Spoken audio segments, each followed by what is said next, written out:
We're just. Are you Eddie? Yeah. What did I say? I said we gotta wait till I tell you to open the box. But they just smell really good. All right. I love that. That was so corny. I don't get my Tony after this. It was the intro, then now. I love that. Oh my god. Okay, everyone, this is a very exciting moment for us. We are here with Eddie. Eddie. I got a little, like, for like a second. I was gonna do this, and I'm like, you should. And I had to like find it out. I don't know if you saw me. Do not you do that. You can do it. Let's do it. Sure. This is Eddie. This is Eddie. Thank you. Sure. Thank you. I never do that. I don't know why I thought. No, this is very exciting because, you know, I have followed Eddie on TikTok for quite some time now. So to see Eddie here in person, he's real, he's alive, this is a real person. This is very exciting for me. I just want to thank you so much for taking a chance on Donas and Tortas, this little vlogger in Orange County, to get to know who you are, because I've loved getting to know you over TikTok, and now to be able to sit down here with you to talk about food, but other things. We're going to be talking about like real life things, and that's really what we want to do, is we want to like understand who Eddie is behind the Eddie that we see on TikTok, and get to know a little bit more about you. Be warned. I told you. Be warned. But you know what? We first gotta eat. I mean, we have to. So. I mean, what is this box in front of us? What is this? Okay, so we're gonna unveil with Eddie here. Let me move this mic. So what we have here for you, Eddie, is first we have this coffee. So we'll just bring it up here. You're like. Yeah. So this is from Corazon Coffee, which is here in Santa Ana. They just opened their brick and mortar, and so we have their best sellers. So we have the hot Spanish latte. And then we have the rose latte, which is iced, and they have little flowers in there. Oh, I love that. So we're gonna drink this while we eat. Okay, this is the unveiling. I'm not gonna. Okay, so this was given to us by Buns Bakery. Okay. It is a daughter and father duo that make these incredible buns. Thank you, Tiffany. Thank you so much for providing these treats for Eddie and I. So let's do it. Let's unveil. So you want to get the Buns Bakery? So it's called Buns Bakery. Oh, yeah, very cute. Plug. So I don't know which one's the buns, but I know which one. Okay, well I guess we'll find out. No, open this. This is good too. Some more cookies. This is their bestseller cookies. What? Is it like a s'more? Yeah, there's some more cookies. You can smell it. Oh, get in there. You can some get more in. cookies. Some more. Oh, that smells so good. So the thing I love about Eddie the most is that, and I'm excited to see this in real life, is the way you describe this experience. Oh. Yes. You know what I'm talking about. Yeah, you know what I'm talking about. Yeah. So what is happening right now? It's giving Camp High Hill. Like, if you're from OCLA, you know. It's giving just like rich camping experience. Just this was good. I love it. Yeah. Okay. What do you want to smell? This one? Oh. Well. Did you get close up on this stuff? And these are cinnamon rolls. These are cinnamon rolls. Albertsons just made yesterday. Like Albertsons literally. could never. Cinnabon could never, or redacted could never. Oh, that smells so good, and I know the icing's homemade. Yes. I love. Yes. So what she suggested is we pop these into the microwave for 15 seconds. So we're gonna be right back because we need to have the. I forgot that we're recording experience. in here for a second. What? I forgot that we're recording in front. Oh, you're fine. Okay, cute. No, this is good. I want us to feel like we're having a conversation, and people are just like peeking in, you know. Oh. Yeah. So we'll These be right are back. so cute. I love that. We got our cookies warmed up, we got our cinnamon warmed up, and we have our coffee. So let's dig in. Okay. So yeah, now we can. Is it like fancy, like with a fork and? Well, yeah, we don't give me a fork. We're fancy here, Eddie. Okay. No. No, I'm just kidding. I don't know. I thought it would be elevate the experience, you know. That. So. You take the first Oh, bite. like, You take oh, the like, first hold bite. on. You do it. I want to. Oh, and then these sip are it with some coffee too. Wait, these are so soft. And I didn't have coffee this morning. Okay. I know. Well, now you got 2 coffees, so. Oh, I'm gonna be wired. Get all you can before I'm like. So, like, I think we're gonna have to slow this video down by like 0.5.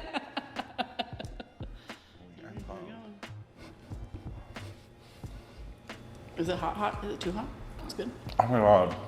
Okay, what's going on? Like I said, redacted could never. Oh my goodness. Okay, I'm gonna dig in then. What's going on? People can make these? Yeah. This is what they're known for. They're known for their buns. Can she teach me how to make these? We can totally make that happen. I feel like that'd be like a good clip. Like a good... We can totally make that happen, Eddie. And she put like cinnamon something? Well, duh. Cinnamon. Nah. I love how... Oh, it's soft. Mm-hmm. It's soft. Decadent. Oh, I love that.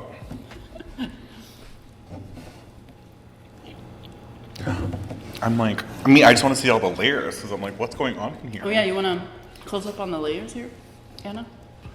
I'm gonna open it right down the middle. So what I like about the icing here, it's like, I don't think it's like, it's a little different, but in a good way. It's like maple. Unique. A maple. I know. She's a foodie. Hold up. Yeah. Maple. Oh here, let me open it, Anna.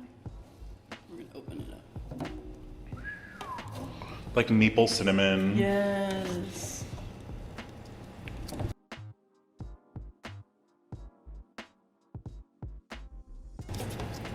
So when you do these like tastings, like what do you think about, like, do you like take your first bite? Because I usually take 2 bites. You know, I'm like, I cannot make an honest assessment until I have that second bite. Like, yeah. So what's like your process, you know, when you're taking your bites? Originally it was like a 2-bite little moment, or like I'll clip it, whatever. But I feel like because I wear so much emotion on my face that I can't get away with doing that because people already know. They're like, oh wait, hold up. I didn't like, and I'm like, and I know I'm dramatic. So if I bite it, I'm go, If I bite it and I don't say anything, they already know. Yeah, all the comments would be like, oh, I can already tell by his face. After the first bite, I already knew. I was like, okay, girl. Where did I go? I haven't had a bad food in a while, so that's why. Okay, that's good. Yeah, but all the comments were literally like, yeah, I could tell it wasn't good by the first like 5 seconds in the face. And then don't you say that when you do go somewhere and you don't really like it, you don't necessarily call it out, or you just... No, I just right? that's why like, I don't ever post, if it's truly like god awful, I won't post it. Yeah. And so that's why I'm like, I always find it very interesting whenever, because as of recently, there was a couple of videos that I did post where I was like, I'm not the biggest fan, probably wouldn't go back. And I was getting called out for it, being like, oh, then why are you posting about it? You're only bringing up bad press. I'm like, well, because that was my experience. And and you just this said one that I had went to, I was like, she has like 5 stores, and it's not like a small, I mean, she advertises as a small business, but like, oh, okay. Not to like, but like, I was like, girl, you'll be fine. I was like, I had to wait. Okay. I was like, I had to wait an hour to get what you were selling. I think you'll be fine. Yeah. Like, and the whole point is like they want to hear what you want to, what your experience is. That's what makes you unique. And I feel like too, I think people are like under the impression that like, because I do food content, that I'm just like asking for things for free. Like that's hardly ever it, unless I'm at a restaurant and I don't know. Like I think there are, don't get me wrong, some foodies that will ahead of time reach out to a restaurant and be like, hey, can we go? We'd love to get hosted. Oh, sure. That's not my gig. Like if I'm posting about it, it's because I genuinely went, like and it. then I was like, oh, like, or I'll send it to my friend Mara, she's a foodie too. Well, she's not online, but she's a foodie. She's a foodie. So I'll be like, we should go here, and then we'll go, or your experience, and then it's not until after we leave, they're like, are you on TikTok? Oh, really? Yeah, and I'm like, what do you say? I'm like, yeah, I am. And I'm like, oh, and you can see the little thing click, and I'm like, oh, like, Oh, probably I hope shouldn't. that was good. Yeah. Well, they should always be okay. Yeah, they should always expect someone's gonna come to the door, so they better be good. Okay, let's try some cafecito. Which one do you want to start with? Iced. Iced. You said this is Shall we? I was like, How hold do you do up. it? So this is a rose latte That with oat milk? with oat milk. Yes. Oh, wait, actually. was it really? I was Yeah. totally- So they asked us, they're like, "What milk?" And I was like, and Anna and we're like, "Just to be safe, oat milk." Oh, okay, I love Do you that. like oat milk? I love milk. Oh, thank God. I'm lactose, but I'm very on like the opposite end of really? the lactose spectrum. I have a friend Naomi who, even if she like smells lactose, immediately like we have to get home. Mine, I'm like, I'm fine. Like, You survive. yeah, we'll just like take 2 steps away for like a second and like call it a day. But cheers. Cheers. Hold that strawberry here. Oh yeah. Oh, beautiful. Oh, that's good. Do you taste the rose? I taste The Fruit flower? Loops. I don't taste I don't taste rose. It's like Fruit Loop milk. Like, you know what I mean? You're like, I love that. Fruit Loop or what's the other one? Yeah, because it is Fruity Pebbles. Oh, what? Okay, let me take another. I was like, Kind of. I'm just crazy. I do taste the hint of it. I think this is like girl poor. I have no like scale of like, yes, this is rose. I'm like, no, this tastes like Fruity Pebbles. I'm taking the lid off. I'm going in. And then I think, yeah, these are edible, so don't be afraid of. So there's flowers in them, like little petals. And maybe that's what you're tasting because it is edible. Yeah, check it out. You see them?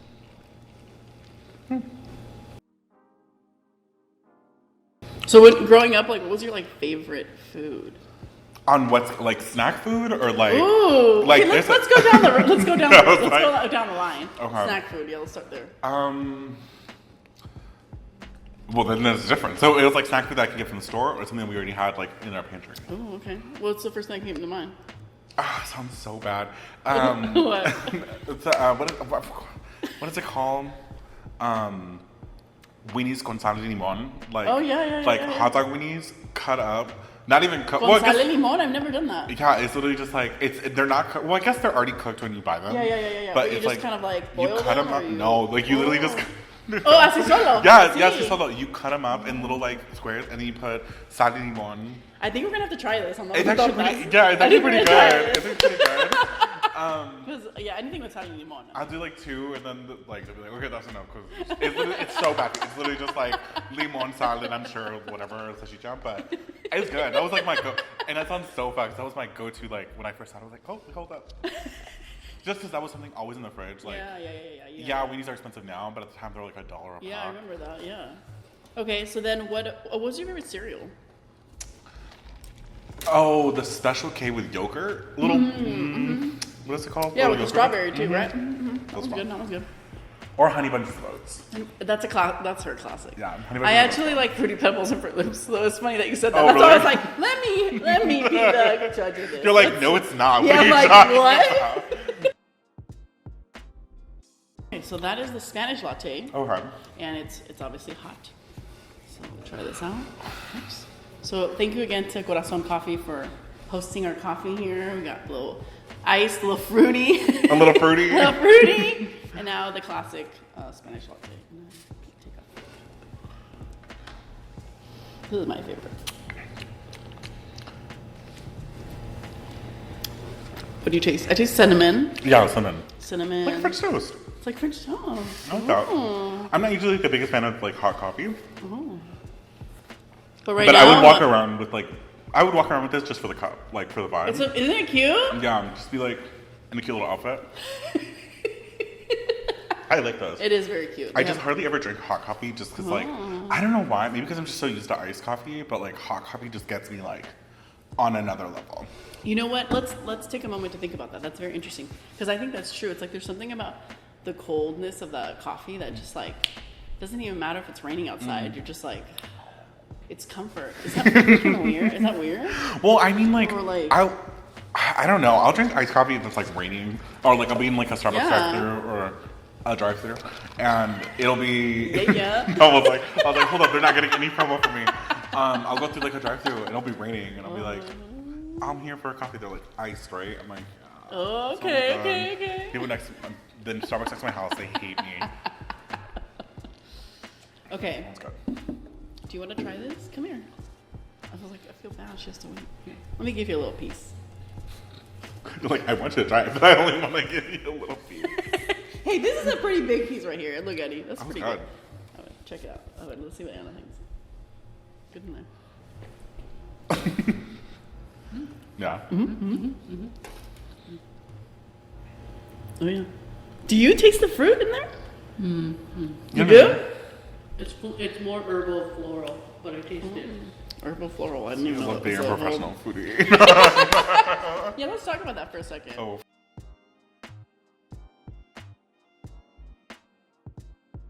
Yeah. So, I don't know. How do you describe like your journey? Like, what kind of catapulted you? Like, what happened, and then where are you now? Like, what has happened? Oh, the With pandemic. your- A pandemic Okay, happened. yeah, that happened. Yeah, we do remember Pandemic- that. We do remember that. Yeah, I was like a pandemic quarantine creator. Because That's a good way of looking at it, yeah. I wasn't going out. I think TikTok was around. This was like spring 2020. And TikTok came out maybe the year before. Like it was pretty becoming popular the year before, in like fall. And I remember seeing like news articles and like stuff like that. And I remember just seeing like a whole bunch of, I mean, for the lack of a better word, just like white kids just dancing. And it was like the hype house, and like that's when like Charli D'Amelio was just like just getting up there. I don't think she reached her 1 billion followers yet. She was like still getting up there, and so I was like, well, what am I gonna do on TikTok? I was like, I'm not gonna dance, like unless maybe one day. Oh yeah. Dance. Got to be dancing. Welcome. There you go. Okay. That's the clip. Thank you. Okay. And then I mean like quarantine happened, so I was a college senior or super senior, because I was my 5th year. Okay. Where were you going? Castle Beach. Oh, nice. And and so it was my last year. I was gonna graduate. I graduated in the middle of the pandemic, and so I remember I downloaded TikTok like everybody else right when the pandemic happened, and I uploaded a video. And I think that first video got 30,000 views within the span of like an hour or two. No, what was the video of? Oh, girl. What is it? You can't find it anymore. I don't even have it anymore. No, wait, what? But it was literally like, I wasn't in it. I think that's why I did well. I wasn't in it, but it was, Oh, God, what? I've definitely cleaned up my act online since then. But it was basically like it was a shot of, and it's also so bad because I didn't think about digital footprint. The shot of in front of my house, like right on the side of the street where you could see my house in the video, saying, oh my God, you guys have to be careful. There's this guy going around saying that if you touch him, he'll give you a Big Mac and a soda. And like, so you guys, I don't know where he went, but I think he went that way. And it showed the Big Mac and the soda. It had to have been like a breakfast sandwich or something. And all the comments were like, whoa, what did you do for this? And I was like, and I don't know why. I thought that was so funny. How did that come up? Like, how did you come up with it? I had to have seen, maybe I saw like a version of it, and I was like, let me see if I can do my own little twist on it. I love it. And then I got nervous because then my brother, within like the next hour, was like, why are you on this page? What is this? On my suggested, because he's 40 page club. And I was like, oh, yikes. I was like, I didn't know. And so then I was like, oh, let me keep posting. And I was trying to be like quirky for a while. Yeah. And I was like, and I think I posted Me Too, and I was kind of over it. And then October, I was like, let me start posting again. And I was trying to be quirky and like, like funny videos. Yeah. And This is October 2020, right? October 2020. 2020. Still. Okay. And then I had a close friend at the time who was like, we should do, like, just to get out. It was, pandemic was, like, it wasn't at the height anymore, but it was still, like, ongoing. And so she was in my little quarantine circle bubble. Well, yeah. And, like, pod, really, was it? my little pod, yeah. I was like, there's a word for it, She lived, like, down the street from me. And so I was like, okay, so, like, we feel comfortable going on little coffee dates or, like, I'd have her running to get fills or whatever. Okay. And so I was like, we should do, like, a series or something where we try coffee from, like, places that shouldn't sell iced coffee. So like, or like, that's catchy. Or like, that. So it's like that's a whole catchy. little like trying iced coffee from places that shouldn't sell iced coffee. And we definitely saw that somewhere, and we're like, oh, we should try doing that. And we did it. We planned it out. We're like, oh, we should go to we should go to TB, we should go to Jack in the Box, we should go to McDonald's, like listing all these places out. And I was like, okay, this would be super fun. So we went to one, and that day, another really big creator also posted the exact same video. No way. And I think we posted it, we went to film it at like 9 o'clock in the morning. We posted it around noon, but I guess that creator posted at like 11:30. Okay. And I don't know, a whole bunch like of... very close. Yeah, like very super close. And then, keep in mind, this is like a really big creator at the time.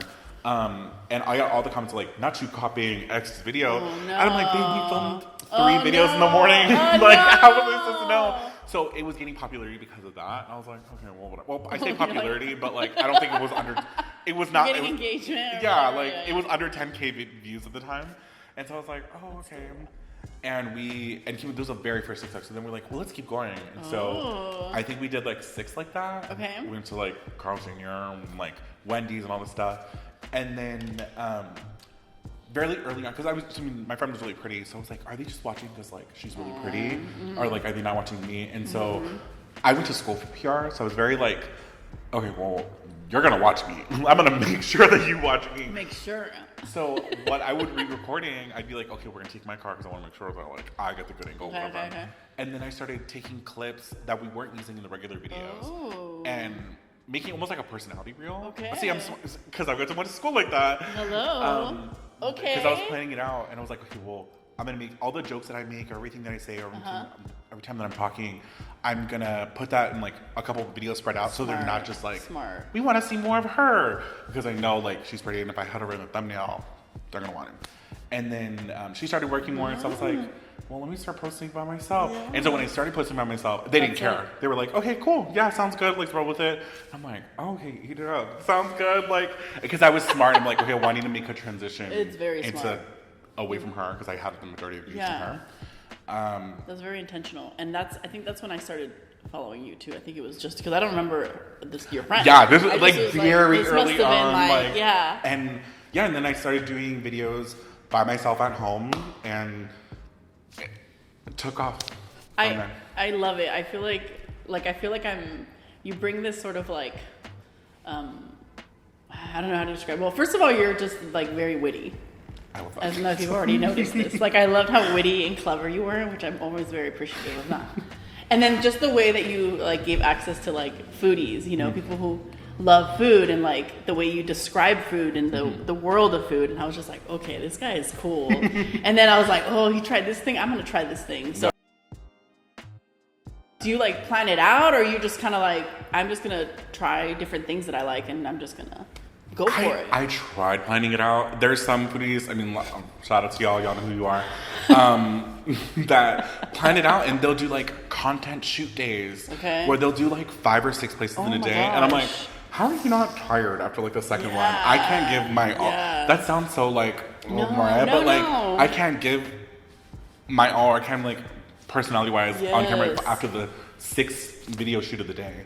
And I don't like, for me it's really just like on my For You page, and then on Instagram too, if I see something I'm like, oh, that'd be cute to try. And again, like my friend Mariah said, I was like, we should go here. And she's the one who's always down for anything. Anytime I tell her, she's like, okay, sounds good. I love that. And so we'll go, we'll try it out. And then I think that's where kind of like the authenticity plays into it, because it's like, I saw it and I want to go try it. It's not like, oh, well, they're paying me on the low to come try it, and then we'll see. Right.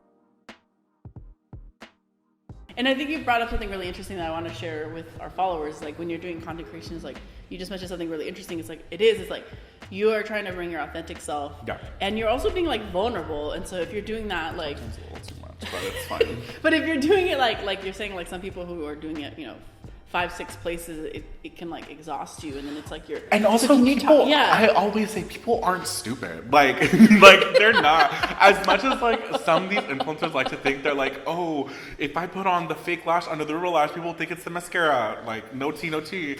Like, people aren't stupid. They can see it. And so, like, I mean, at the end. Here, I'm giving the rest of my. Here, just take it in.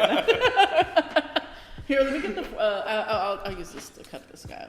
I still got the cookie. So yeah, no, people are not stupid. People are not stupid, and they can also tell when someone's being fake. Like, and I think it goes to show too. I always see some creators online like, why am I not growing? I'm like, watch your video back and tell me why you think you're not growing. Because for me, like, I mean, I don't care. I'm not one of those like, oh, I have to keep my follower count down. If I like something, I'm gonna follow them. I want to see what they're up to, whatever. But it's more so just like how authentic someone is, and some people can tell when someone's being fake if they put on their character voice. I'm like, no. Like, okay, girl, I'm not gonna follow you. And so I have to catch myself from doing that whenever I'm doing a video. Or lately we're doing a lot of voiceovers, and I'll do a voiceover. I'm like, oh, girl, look at you pulling. Let's redo that again, because that was too. I was like, that was too much. They're not paying you either. Like, let's tone it down. Now, what has been like exciting moments in this journey for you? Like, what stands out to you? Just like moments where you're like, wait, what is it? Like, my life is changing. Like, things are happening for me. Because, okay, so a little context here. I started following you right when you were I think you were making that leap to like full time doing this. Like around like July. Oh. Do you know what I'm talking about? That must have been in 2020. 2020, last year. Summer last year. Yeah. I didn't openly say that I was leaving my job until, like, I was sure that I'm like, okay, well, we'll see if the bills are coming in.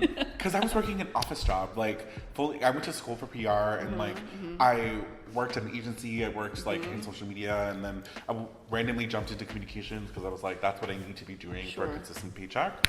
And all my like social media content was when I was working from home, whatever.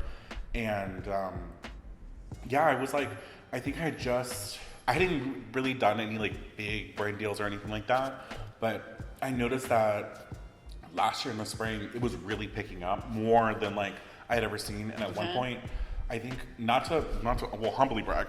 Yeah, no. Just say it. Just I was take it, own it. That's what I tell everybody. I'm like, you should be proud of what you're doing. This is a celebration of you, so you own that. So what did you do? Tell them. Let's go. I knew it was time to leave my job when for 6 months in a row I was making double off of TikTok than I was making at my regular job. Insane. And I wasn't working like minimum. Yeah. You want to come over here? Take it. Hell yeah.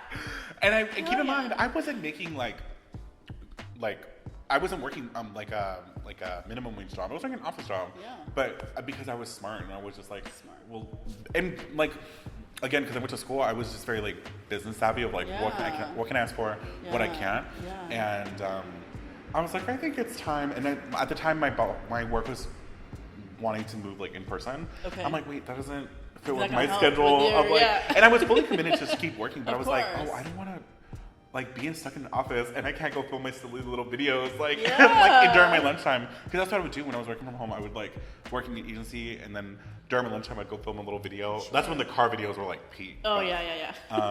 And then I was done. I was like, you know what? Let me make the trip. And I had gotten a pretty good brand deal that I was like, you know what? I feel comfortable. Amazing. And that was just like the push I needed. I was like, let me do it. But I didn't say anything to anybody. I was like, let me just. I don't even think I told my mom or like my family. I was just like, just in case next week I have to go back to work and like something happened. I was like, I'm just gonna take this with me, and then That is so exciting and refreshing and empowering. And I know we talked about this when we were on the Zoom, but like I really really admire your demographic. You all are like taking chances. Let's talk about like you mentioned like in your 20s, like what does that mean? Like what are you're obviously exploring your options and all this. So you said that played a big factor in like you navigating this. So what does it mean to be in your 20s, Eddie? I'm like tear. Lots of crying. Lots of crying. I think it's just like figuring things out. Like I think like people are under the assumption that like when you're like our parents that they were married with 3 kids by the time they were 25 and they bought a house. I'm like, babe, with this economy, I can never like it'd be 50 by the time I'd be able to afford a house. Like especially in California, like absolutely never. And I mean like for me it's just like figuring out what I don't and don't like, and that had to do with a lot of like either lifestyle or just everything but romantic, because that's like on the back spectrum for me. Because I'm like, I'm about my bag right now. That's not even like on my radar. And just like figuring out what I don't and don't like. And I think like it changes every year. So last year was like saying no more often because I felt myself being, because I know that I'm like I pretty much get along with everybody. But I felt like I was giving too much of my energy away. That I was like, you know what? In 2021, I'm gonna start saying no more often. Put my foot down. Yes. And then 2022 came around. I was like, or whatever. I was like, oh wait, I think I said no too much. Where I was like closing myself off to opportunities, and people think I'm like a grump, and I'm like, that's not. Or they're like, oh, don't even invite Eddie because he's not gonna go. Like. And I was like, oh, I probably shouldn't do that. And like, this is all last year. They're like, oh, we know Eddie's gonna leave early, or if he's not, oh, really? Like, yeah, because I was like, I'm not comfortable, I'm gonna leave. I wouldn't even say bye. I was like, okay, if you're good to group, okay, cool, we're good to go. And it took having friends like my friend Naomi and her like, well, I think maybe have a good balance of both. Don't just say no all the time because you're closing yourself off to really good opportunities. And so I was like, okay. So this year I was like, we're gonna say yes more often, and that's been getting me in trouble because I'm gonna say yes to every opportunity, every time to go out, just to put myself out there. Sure. And how's it going? You know what? So far not bad. Yeah. So far not bad. I'll let you know that next half of the day. Okay. Yeah, because we're already like almost the halfway mark, girl. Yeah, don't write me. Yeah. I think when I was in my 20s, definitely last week, which was last week, absolutely. Thank you so much. You're so sweet. I don't know if I think I like that you're you're kind of like changing things up, you know, like you're not just saying no and then the next year you just keep on doing it. Like you're also like taking time to like self-reflect. I mean, like, was that working? Okay, let's pivot, you know. So this year you're saying yes. Yes. That's what's going on. Yes. Yes. And so what are the future plans for Eddie? Like in terms of like, what are, just to put manifest. I believe in manifestation. Oh, I'm the CEO of manifestation. Y'all can tell me Okay. anything. I made a goal. I'm usually doing like a mental list because it's like that's something I would want to do. I was like, maybe it'd be nice to do like full time. It'd be nice to work with X brand or X this or make this some X amount of money. And then I'm like, oh, I already did that. Hold up. Like, I'm humble brag, but like. No, that's great. So a lot of the people, like, I want to use this platform to also inspire people, like what has been working for you, and yes, tell us like what's the future, but like what do you realize has worked for you, and that you keep, like, those are tools or things that you're like you keep using. So you mentioned like manifesting is something that manifesting, and well, manifestation works, but you got to put in the work too. Okay. So it's taking, but it's not even so much like I'm gonna have to work really hard and like, why isn't this working for me? It's like, well, if the universe is sending you signals to be able to say yes or to put you in certain rooms and you're saying, no, I'm okay.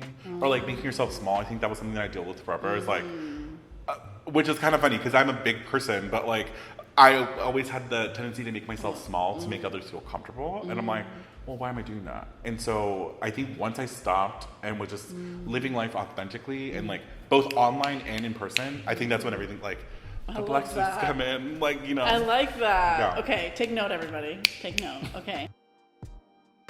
So what's the future for Eddie? What's in the pipeline? What do you want? And what do you want to manifest even like 10 years from now? Shoot, I would honestly want 10 years from now. I want to have my own influencer marketing agency. Because as much as I love influencer work, I also just like the behind the scenes stuff. You're a PR. You did go to school for that stuff. So. Yeah, I just like the behind the scenes stuff, and I love like. I wouldn't say I love working with influencers. No, I don't. Like, they're 90% of them are like. I would say actually 10%. No, it's half and half. Yeah, you're right. It's half and half. That are kind of like something else. But yeah, opening up my own influencer marketing agency would be cool. Okay. So, yeah. I can see it. Yeah. I can see it.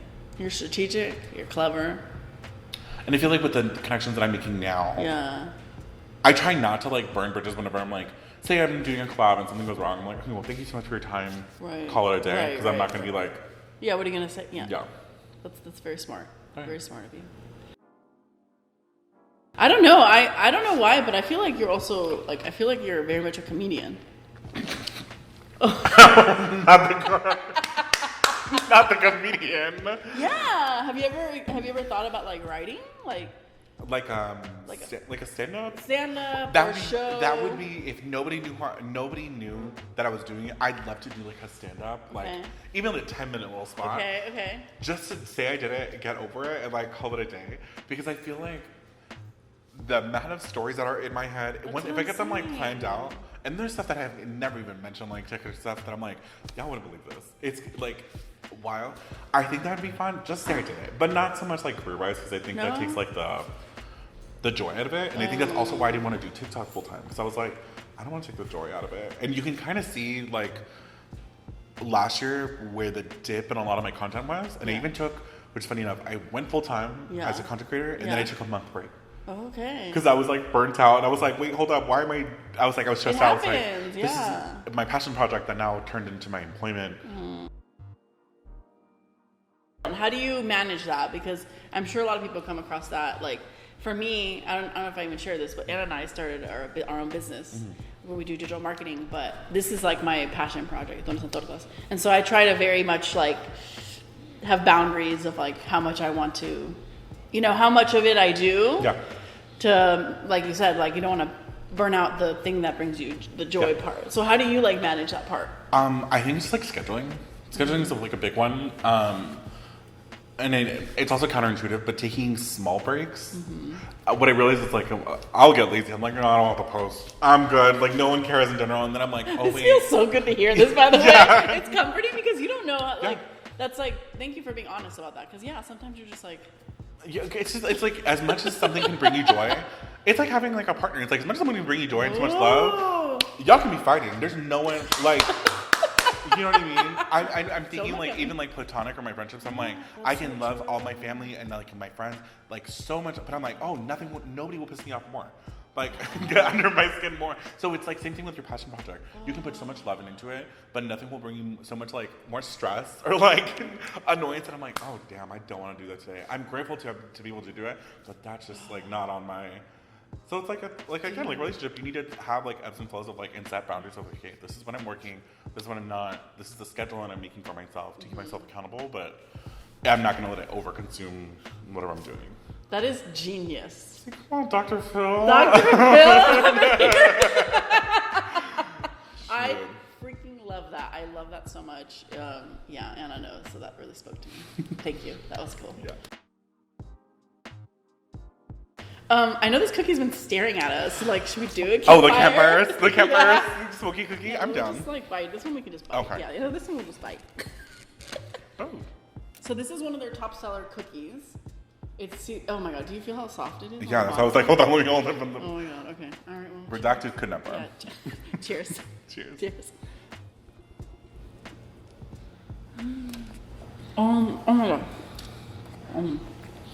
Uh-huh.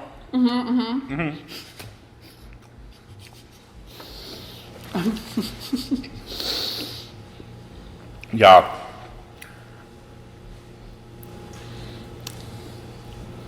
Wow.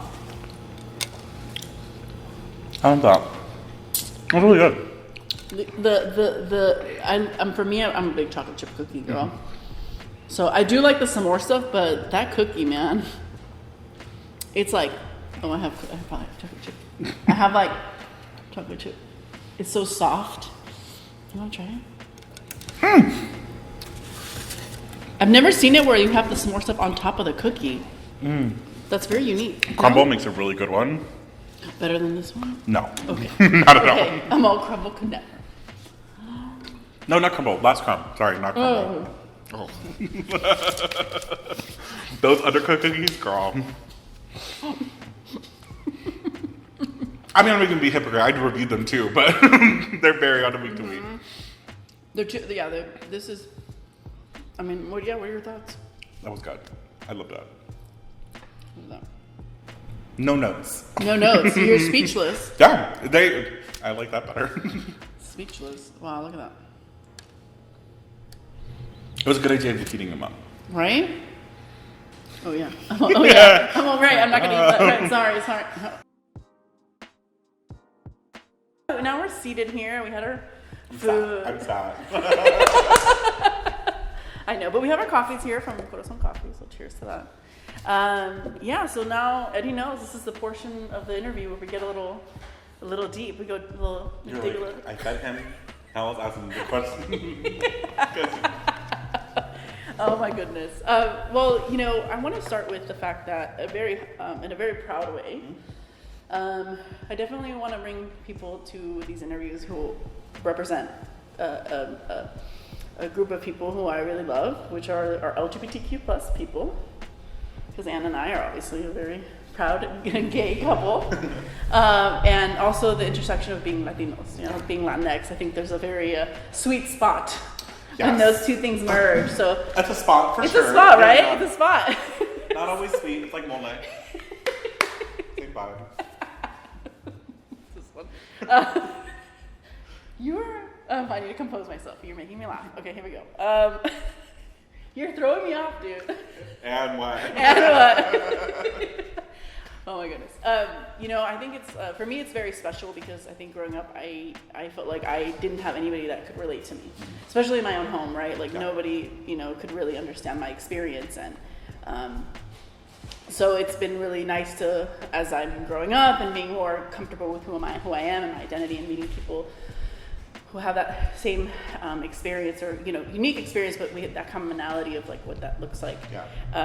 It's very special to have you here today, and thank you so much for opening up about this. It's, I think the more that we can talk or have these conversations, and hopefully somebody else can see themselves in our experience and not feel alone. So without further ado, let's talk about it.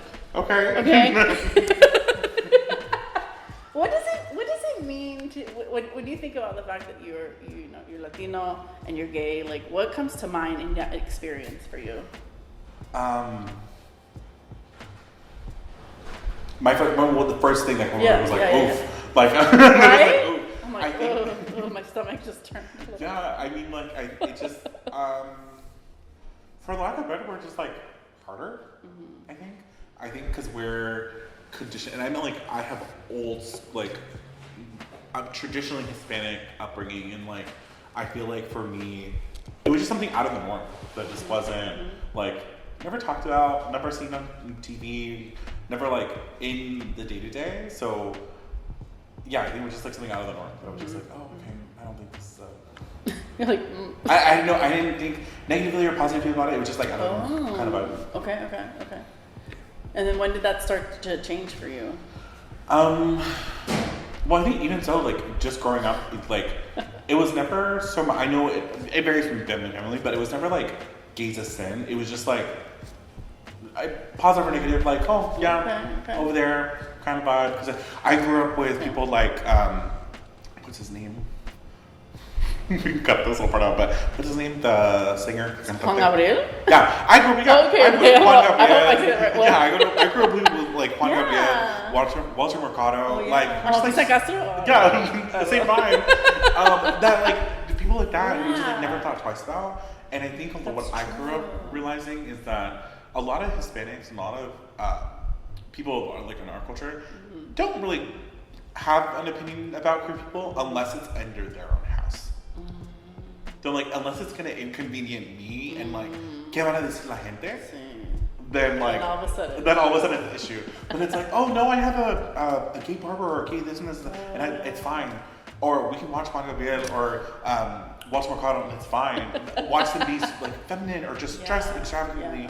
But once it's under my house, it's like, oh wait, that's when it's an issue. That's when all of a sudden like, ¿Qué va a decir Dios? I'm like, girl, let's be for real. Like, you had everything but an LGBT flag up here, but I think it's like more so ¿Qué va a decir la gente? I think a lot of people are just like super proud and just like I don't want to give people an excuse to like talk shit. Yeah, and don't you? I mean, I think I get a little existential sometimes in these conversations, but I feel like it's because for generation after generation, right? Hispanos like they may like see it, right? It may be around them.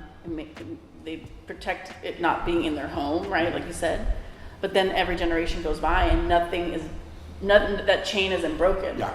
And so then it just perpetuates like we're just gonna keep it that way, and then doesn't make space for people in those homes to feel like can they turn to their parent, can they turn to their sibling when it comes to having the very natural feelings that people have, whether they're trans or queer. It's like there's not space for that, and I feel like I'm really proud of you. I'm proud of us for being like chopping the chain or whatever, break the chain, breaking the chain, and being like, basta, like enough. Like for you, what I'm sure now you may have that perspective now, but when you were first kind of understanding that you might be part of the community, like who did you turn to? Like what were those feelings like, knowing that your home was very neutral about the topic? It was, at least for me, I think I'm super cool with myself now, and I love myself, and I love a bit of me, and that flaws and all. But I think it also took like forever to get to that kind of state, only solely because like, yes, my home was neutral until I came out.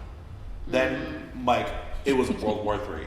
Like con mucho respeto like on my family and everything, but like it turned into World War III because I was the first openly gay family member. Like, and it was very much like, de eso no se habla. Like don't say that, whatever. Despite, I was like, there's never been a funk. It's never been like, oh, like maybe, like whatever. I've always been the same. Always talk the same.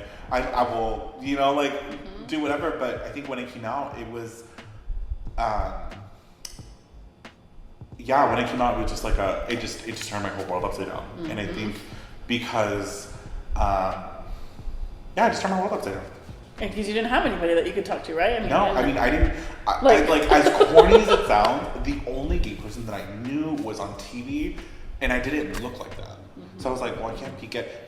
Kurt from Glee was my first exposure to a gay person on TV that I recognized was gay. That was openly queer. Not like a Walter Mercado or like a Juan Gabriel that are like, we got gay Santana, adjacent. sorry. Oh, We yeah. got Santana, sorry. But like gay, I know, and a queer POC, like, Santana what was- more?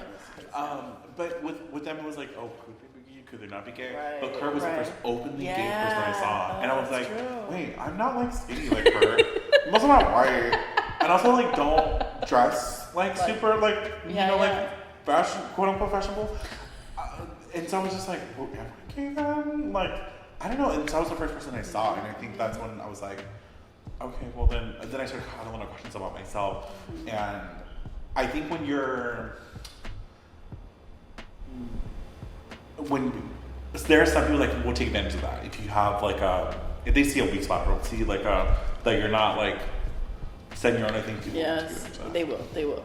Because I know my mom would ask me like, oh, and again, I when I share my experience, I'm not trying to downplay like what they did, but it is part of the experience, and they've evolved, and we've grown together. But sure, there were moments where she would tell me like, this is probably a phase, and this and that, and it really confused me even more, because it was like all I just wanted was somebody to tell me like, it's gonna be okay, like you'll figure it out, like aquí estamos, like but they didn't, I think in my family, there was one person who was gay, and he didn't come until later in life, and it was not a pretty picture, what he went through, and the result of what he, how he coped with being in the closet and stuff. But everybody was just kind of like, just don't talk about it. And I think the power of being like, you know what, we are going to talk about it. Yeah. Is powerful, but isn't it also exhausting?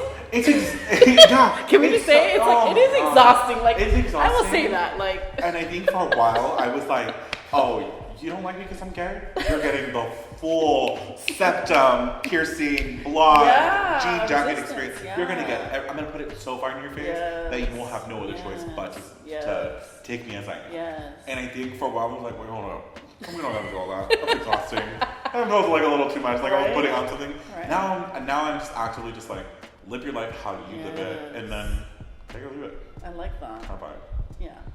But I think it's natural when we're younger to be like, that's, I had the lip ring too, and the tattoos and whatever. How are your conversations now with your family when it comes to this? Well, I think when I mean, like, again, with mucho respeto, whatever. Now, and it was, every time I talk about it, I always get like, oh. Just because I don't know, I try to keep like this really bubbly personality online. Not even bubbly, just like optimistic. Yeah, because I'm like, I don't want to see nobody crying online, but like whatever. But I was like, we cry here. I was like, I say that, and they're like, cut to the 6 clips of me crying online on TikTok over like. Where I was like, I was like, wow, I'm so proud of myself. I haven't cried on TikTok in a while. And then I posted me crying. I'm like, oh wait. And then I did it off. Got 60,000 views. I was like, damn. Oh damn. I mean, vulnerability is, But well, it's for me. I'm just like, and we're gonna roll deep here today. When I came out, it was like starting to come out my senior year of high school. And to this day, the only person that has ever given me problems or like said anything about me coming out in a negative way was my mom. Which is like, every time I think about it, I'm like, damn, like that's not the person that you. Yeah, that's not the person you want. The person you expect to cuidarte and to cuidarte was your biggest bully. Yeah. And that's something that I had to unpack. That I was just like, okay, well, you're not gonna hold that power over me. I can love you and I can respect you, but I won't let you hold that power. How did you get there, though? How did you get there?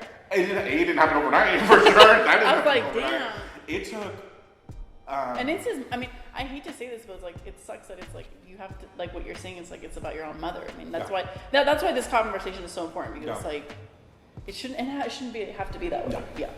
And I think, but it also took me maturing at a really young age. I say young age, but like 18. Hey, where I had to parent myself. Yes. I think that's when I realized that like I was not making the best decisions, And just, just being really chaotic, getting piercings when it should not, something that I would never do, or like doing things that I would never do as an act of rebellion. But I'm like, who are you rebelling against? No one's noticing. Like, girl, like, no, like it isn't. Right, and I think then when I took a step back, I'm like, okay, well, instead of, if you're not going to get that relationship with the parent that you want, if your parents not parenting you how they should, because they don't know how to raise a queer kid, do it for yourself. And I feel like that's something I'm so grateful that I learned very early on is like, if your parent can't parent a queer kid, parent yourself. And as much as I need, like sometimes I felt like I needed, return that. Girl. Where I felt like I needed, I'm like, I need a parent, I need this. And yes, whatever. But I'm like, I'm glad I learned that earlier on, that I didn't get into more trouble than I should have. But, like, and I think it's, people would say it's like, oh, what's the difference? When there's a difference. When a queer kid had to, self-esteem one, sexual education, queer history, I learned all that by myself. And as much as I would have loved to have a parent sit down with me and say, okay, well, I don't 100% understand it. I would even take that. I'll take a cookie crumb at that point. Right. I don't understand it, but let's sit down and talk. Yes. How you can be safe? Yes. What does this mean? What is it moving forward? And I feel like had I not learned that very early on from silly mistakes that I made, it would have been my life would have been completely different from that. It's very, not to sound cheesy, but it is like you're resilient in that way. It builds, because nobody, like, when it comes to the LGBT community and especially Latinos, like, for your family to kind of like,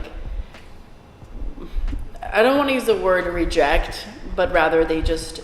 Yeah, but in a way, that they just like, that they just, I like what you're saying, where it's like it's almost like they don't become the parent anymore. It's like they are become this like sort of stranger because when I was 18, I almost came out to my dad, and that was a moment I remember it very vividly.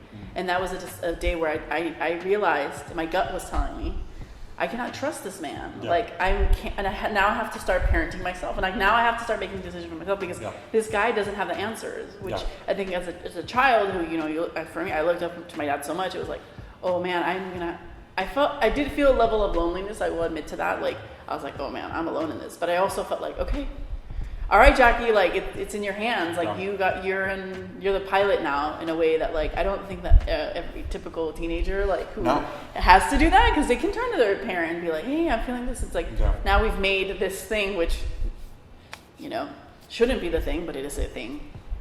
So I made it so that it almost felt like now it's like there's a distance that was now created with my parent. Yeah. When that shouldn't be the case. Yeah. And the same thing goes for me. And I know people have like horror stories where they're like, when I came out, it was awful and all this stuff. And to an extent, but I wish I could say I was like, my parents never got along. No, my mom was like my best friend. Oh really? No, like anything she needed, I go to the store with her. We'll be in the car singing all this stuff.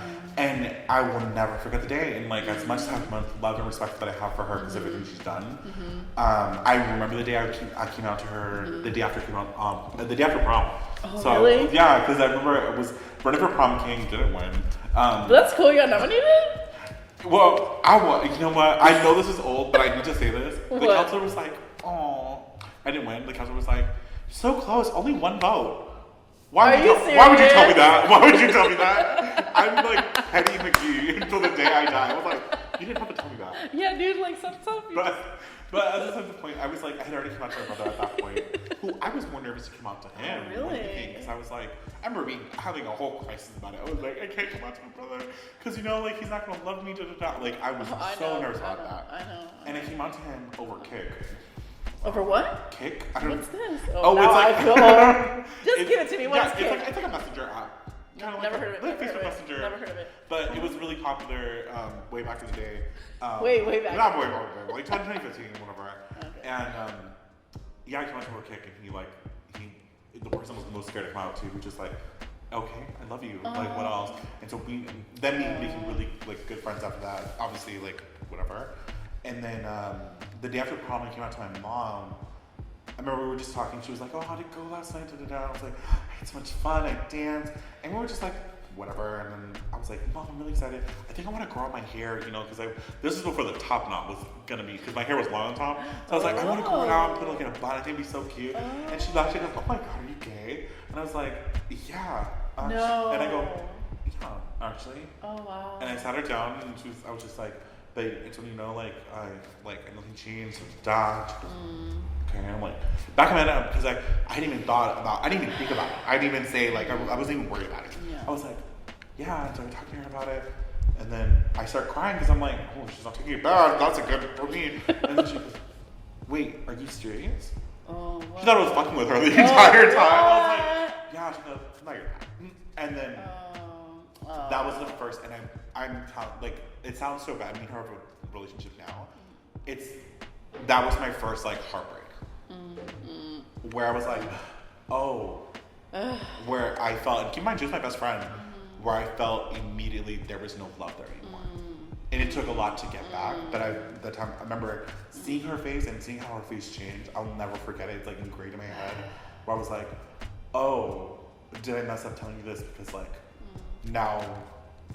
Like we won't, and since then it sucks we don't have that relationship like we used to. We're building it, but I was like, oh wow, I don't know if I messed up, and it quickly turned into I was living at home still, obviously I was in high school, where she then became my biggest bully, where it was like noticing things that like maybe she wouldn't have noticed before. She goes, why are you singing along to this song? That's a girl spot.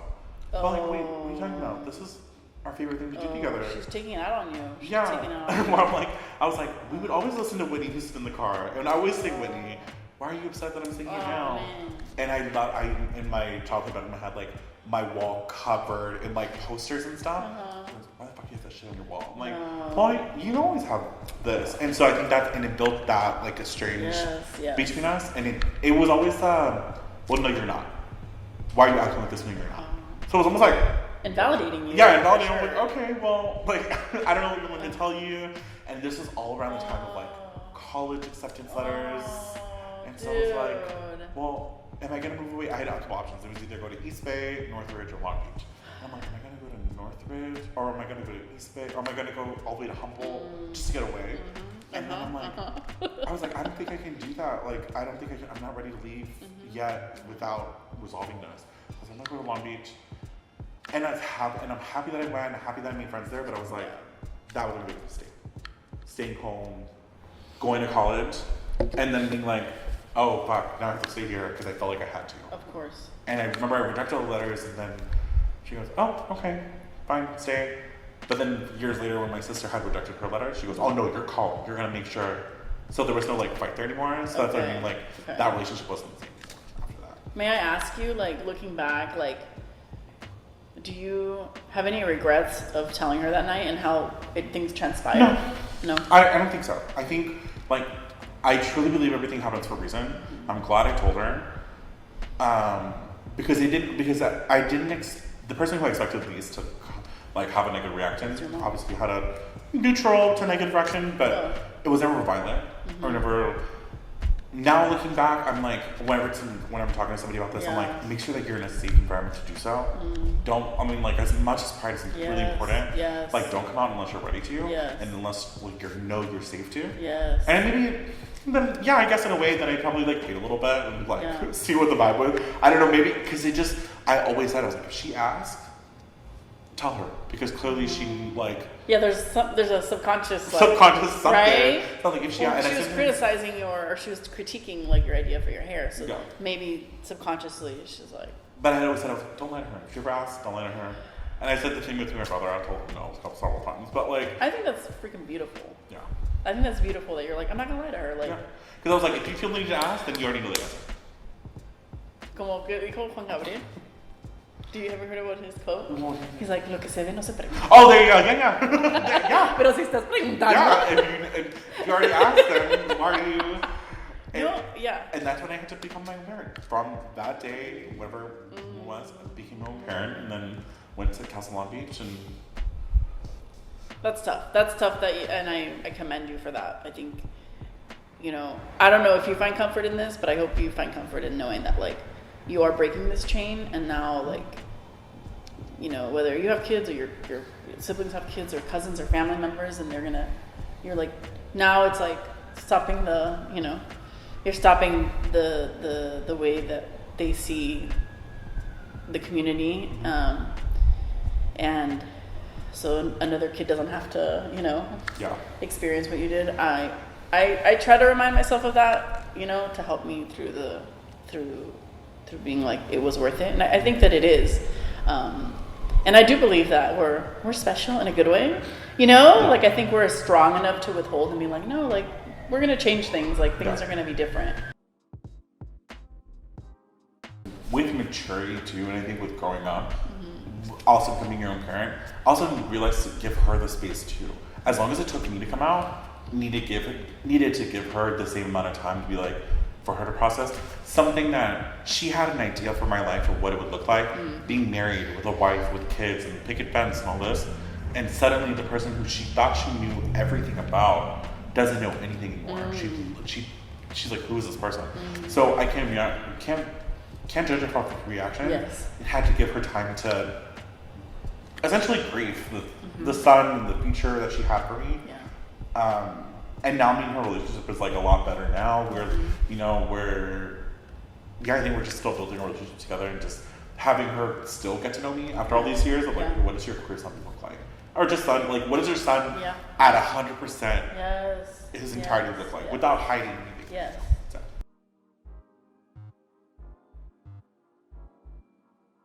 And I like what you were saying earlier about like, you just have to live your life authentically, and the people who love you, because I know your mom loves you. If she didn't, she'd be like, out of here, Yeah. But I always, your mom has limitations, right? Because of how she grew up, how she saw things, right? What we were talking about, how Hispano's are when it comes to gay people. Yeah, it was just like, pero no dices nada. Pero no dices nada. And I'm like, oh girl, my YouTube channel, this is my coming out story.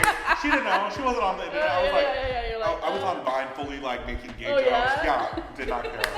Was fully out in high school already. I love that. I was like, girl, So you were like not letting, that's awesome. That's what I'm telling you, like, as much as it stops thinking back, I'm like, she was the only person who had an issue with it. That sucks, but like, also, 1 out of however many people, that's a pretty good That's pick. not bad. And you know what? It lends to your unique experience in this world, and this is just something that you're building. You're working through with your mother, and you're giving her the space, and I think that's all we can ask for when it comes to family. Yeah.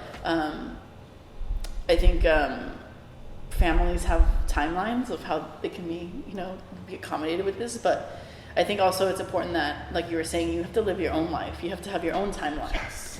Because at the end of the day, we're humans and we're not robots, and things are going to take time for people to process and understand, but that shouldn't stop what shouldn't limit you, oneself. And I'm talking about the LGBT community, yeah. And right now, I'm like, as wild as hell, I'm my selfish hero. I'm about me. I was like, do you want me in your life or not? And I think I proved that. Like, I'm going to live my life how I want to. Do you want me in your life or not? Okay. We could do no contact. I'm going to talk to you. And at one point we did. We had no contact for like 6-7 months. Because I was like, I'm living my life here and you don't want it. Fine, don't get involved. Yes. And so, and it was for a while like, we can take our time learn from each other. Oh no, time's cooking. Let's, I was like, either stupidest send on me a metaphor. It's like, you can get on the train. Find out where your seat is later, but you need to get on the train. Yes. I like that. You can take your time finding the seat, but get on the train. But get on the train, because you miss the train, then you miss the train. And I got places to go. So, I'm sorry. When I was going to propose to Anna, my family was really struggling with telling the young kids, and which was really hard for us, but it came a point where, thanks to therapy, I do advise if you need to go to therapy, we definitely advise that. Wow. My therapist was very helpful through that journey, but part of it was like, I think I really had to finally own the fact that like, I had been on their timelines, I literally had been in their spreadsheets, and I was like, wait, what about my spreadsheet? You're like, I got a train. Yeah, I got a train to catch. Yeah, I have my own train I have to catch. So I finally was like, you know what, like, because I tried really hard. I was like, what do you need from me? What do you need? Like, how can I help the process and this and that? And then I finally was like, you know what? I'm gonna start this life with Anna, and we're gonna get engaged. And I'm like, I like surrendered, and I was just like, all right. I just let them know, like, hey, I'm getting on this train. if you wanna go on it, great. We got Find your Stop seats. Cat. Find your seat. Yeah, We got find your seat, but We'll yeah, upgrade like- you, but yeah. they're passing out peanuts. And I mean, again, in my experience, that there was it worked. I guess I think they realized like, oh, okay, and that's why I'm saying like the more that one can own who they are, and people will respect you for it and be like, all right, fine, like. It's like, what's that saying? You give people an inch, they take a mile or whatever. Yeah. So it's like, okay, like, but yeah, therapy obviously was a very big factor in my life. Therapy. Yeah, what do you think about therapy? Don't have time. Not even time. I don't have the capacity for therapy. Oh, really? Yeah, I don't have the capacity for therapy. What does that mean? What does that mean? I catch myself, and I joke about it, but I'm like, humor is like my defense mechanism. Let's hear it. Whenever I catch myself saying something, and I'm like, oh, that's not good. I'll be like, and then I'll say to myself, sometimes I'll say it out loud, but I'm like, oh, a therapist is gonna have a field day with that. I was like, but we're gonna keep that in the We're back. gonna keep it there. We're We're gonna lock it up here, and then every time I talk to a friend, or I need consejo or something, I'm like, oh, okay, I figured out, and I'm like, let's lock that back here though, because because I'm very self-aware. I'm like, I'm not an emotional, I don't have the capacity to deal with that. Let me keep it right here. For sure. And then we'll figure out. I was like, oh, why do I have this? Why do I have trust? Oh, we're gonna put that back Put here. it right here. Keep that for my late 20s. Right now we're just vibing. Honestly, yeah. Like I didn't even think about therapy until my late 20s, honestly, because you're still kind of like, there's still some growing to do. I'm like, I'm gonna sort up here. Yeah. But at least I'm self-aware. I'm like, oh, I know I'm not For perfect. sure. No therapy is. And I like this. I want to bring different perspectives when it comes to mental health and therapy. So I want to hear like your experience and what. I mean, works like for you. just like I said, just lock it here. Keep active. Keep active ways of self-care. Keep active. I know what things I can do before I spiral. So it's like I feel myself spiraling. Yeah, I'm very self-aware. I'm like, oh, if I feel myself spiraling, I'm like, okay, reach out to friends. Oh, like for me, it's not even family at the point. It's like I need friends to be around me. I'm like, hey, what are you doing today? And let me know. I need to be outside. I need to spend like, I know people like just go touch grass. Trust me, literally just go touch grass. Anything. Go take yourself on a date. Obviously, it's not going to one and all. Going to watch a Tuesday on a movie is not going to solve all your problems. But for those 2 hours, your brain's off. Right. That's why I love stupid movies. Like, I know, like as much as film and whatever, like cinematography. No, I love. Sometimes a good. Sometimes you like a Nacho Libre in theaters, kind of just to turn your brain off. And I actively learned to just be like, okay, well. It's okay, and it's okay. Yeah, being graceful with yourself. Wow, well, you already got some tools there that. I'm telling you. I'm all okay. And when I feel like, I'm like, oh, I didn't realize. I was like, why do I feel like this? And then I'm like, oh, because I was spiraling. Gotcha. Let me. On the other way around. Yeah. Or I look back, I'm like, why did I react the way I did? I was like, oh, she was telling me. You just didn't pay attention because you were like too caught up or whatever. Wow. Okay. Well then, yeah, you're doing pretty good. That's fantastic. I mean, it's not perfect by any means. I know. Yeah. We'll have an episode now and then, but then when I look back, I'm like, oh yeah, that's why. Because this triggered this, and then you started spiraling. But because you were too busy looking at point A, you didn't see that this train was already leaving and you weren't on it. I'm telling you. I'm telling you. The part about like how much of yourself you bring to the plate with your content, like being LGBTQ, how do you kind of like manage how much of that you bring out? Because there is a vulnerability, right, in like sharing part of your story and stuff like that. So is it something that you think about, or it just sort of comes naturally to you, like when and where you don't want to share that part of yourself, or like how do you navigate that? Because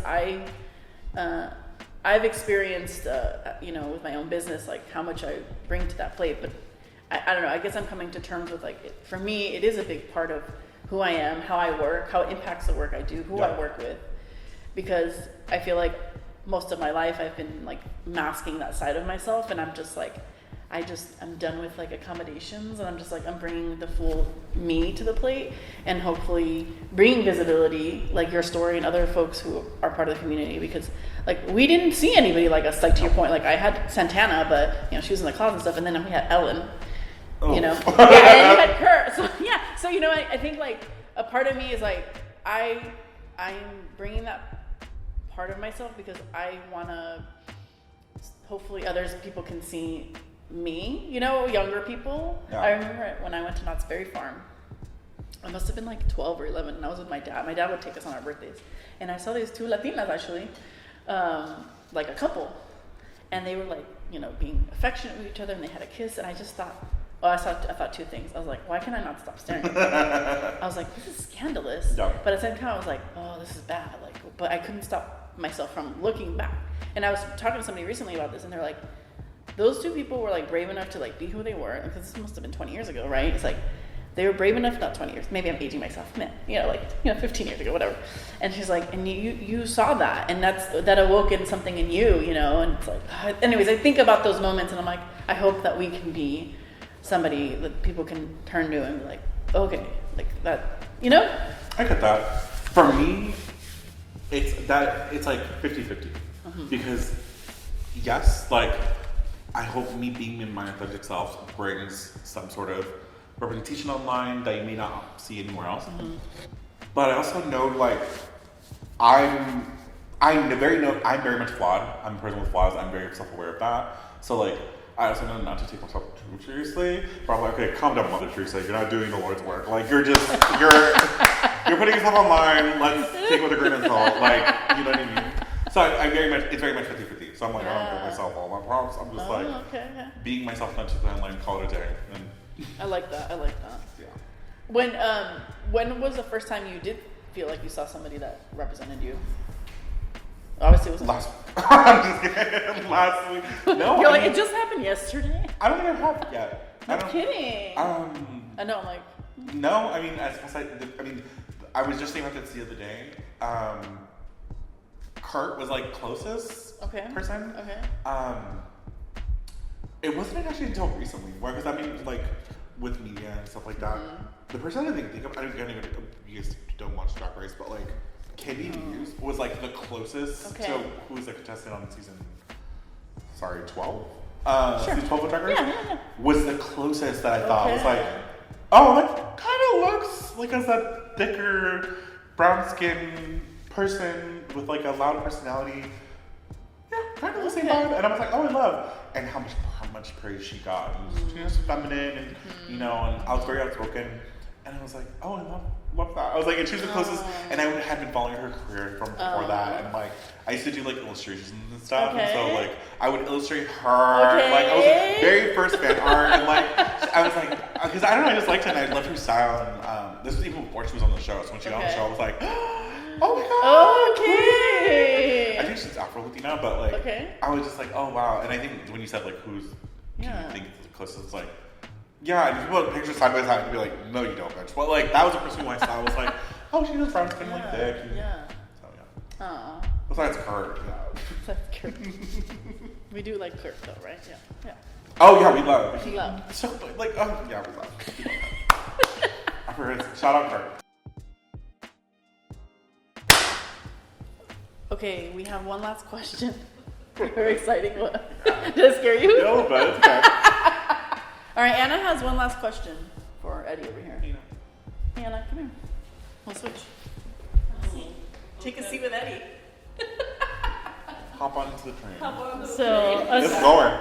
us old folks, us millennials, always see that the younger generation is very confident in who they are. Any advice to kind of exude that confidence, whether real or not, you definitely exude it. So, how can we be cool like you? I think as corny as it sounds, it comes down to authenticity. It's like you're gonna get what you get. Okay. I'm gonna present what I can, and even if it's a fake confidence, but I'm gonna take up space in this room. Oh, I like that. You know what I mean? Like yeah. I was like, whether or not you like it or not, I'm taking up space. So. As one should. And I feel like for a while that was something that I struggled with. Like, I mean, confidence it's a it's a contract. No one really knows whatever. But it's literally just taking up space and being unapologetic about taking up space. It's like, oh, you don't want me here? Oh, that's making one. And I think it's more of kind of thing. It's like, you don't want me in this room? Cool. Take up twice the amount of space. Good luck getting out. Because I got a train to catch. Okay, I like that. That's a great way to end this this interview. Thank you for taking space with us. Taking Group hug.